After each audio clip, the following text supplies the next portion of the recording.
Welcome back to How to Write a Children's Picture Book. Today we're talking about 17 picture book topics to avoid. Now, the reason we're going to avoid these is because the competition for these is really, really stiff. So Liz Wineski was an editor at Dial Books, and she was going to come to a conference, and I asked her if she would kind of keep track for a while about what kind of manuscripts she received and which ones were the competition was so stiff that it's just hard to break through. And that's what this came from. Is these are 17 topics that she says she sees way too many manuscripts on these topics, and there's already a glut of these kind of stories in the market. So in order to stand out, it's going to be really, really, really hard. So it's not that these are taboo. It's not that you can't do them, but if you do them, they must be absolutely stellar or they're not going to sell because the competition is just so stiff. There's too many of them. So let's get started. The first one is the first day of school. Yes, perennial topic. It's an important day, a crucial day for kids, and we have lots of stories that talk about that. This is my story, 19 Girls and Me.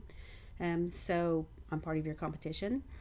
And what you're looking for here is a story that talks about the first day of school in a new and fresh way.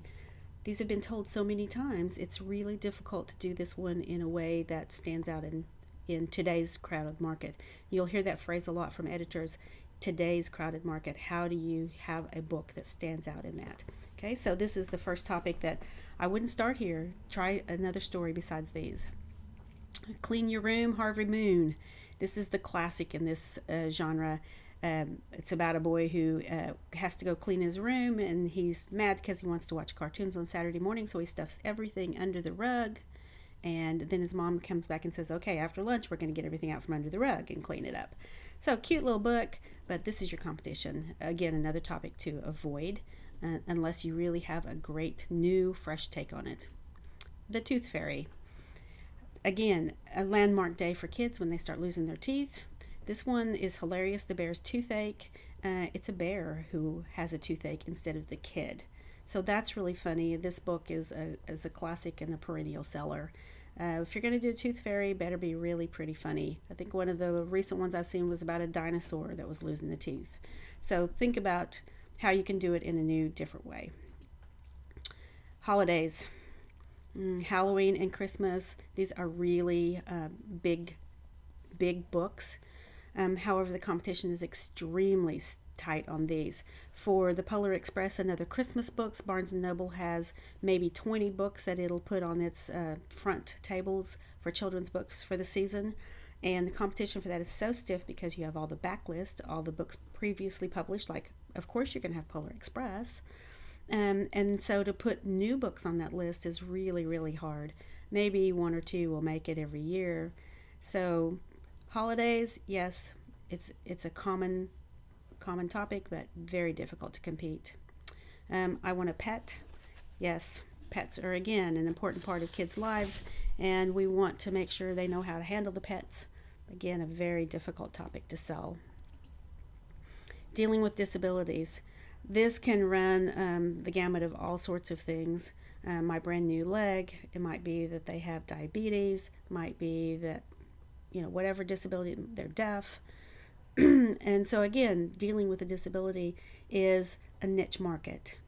And so while the Christmas books is a huge market, but the positions for that is really tight, this one it's a really small niche market. So to get a book that appeals widely enough that a publisher can sell, thousands of copies and make money is very difficult.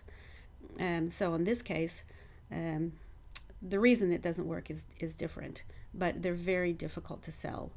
If you self-publish it, you can do it if you can find the right audience, if you can find ways to talk to people who are interested in this. But disabilities are not a general appeal. So if you have a story that has a big appeal for some reason, but the character, by the way, has this disability, that's when it works better. Hello, my name is, and I am this many years old. So a lot of people start out stories this way, hoping that they're going to sound fresh and fun and interesting. The name often is really funny, but the editor says that she's seen way too many of these. My name is Yoon does work, because this is a little girl who's an immigrant and she's trying to find a new place in this new world.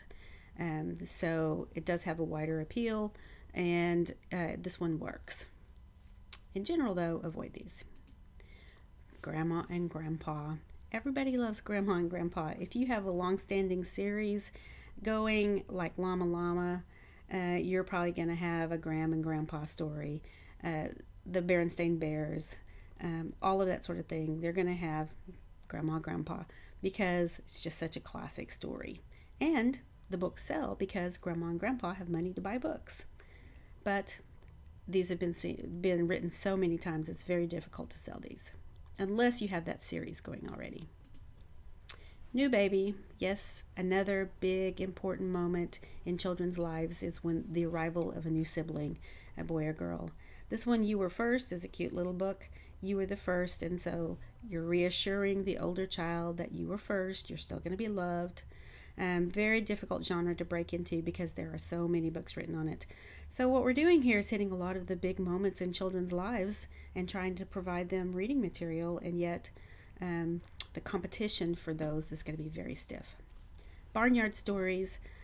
Americans are fond of considering ourselves a rural country. We still go back to our roots of farms, and so farm stories, barnyard stories are still very popular.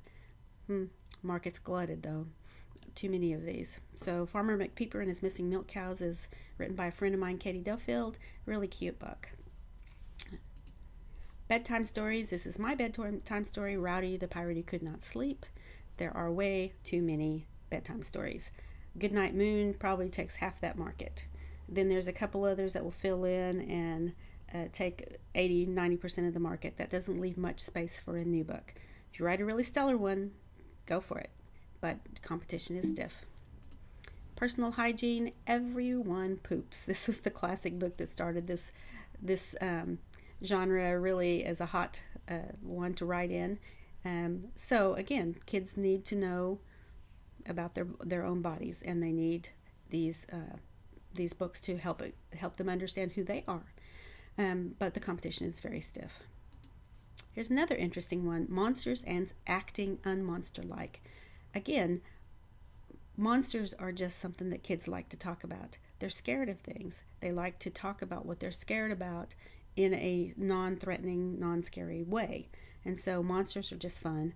Of course, you got to love this little monster. And right now, going green is a really hot topic. I Can Save the Earth. Again, it's not that we don't need these books. It's not that you can't write them, but the competition is going to be very stiff. I Love You books.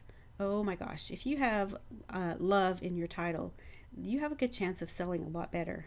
However, how many ways can you say I love you and have a unique title?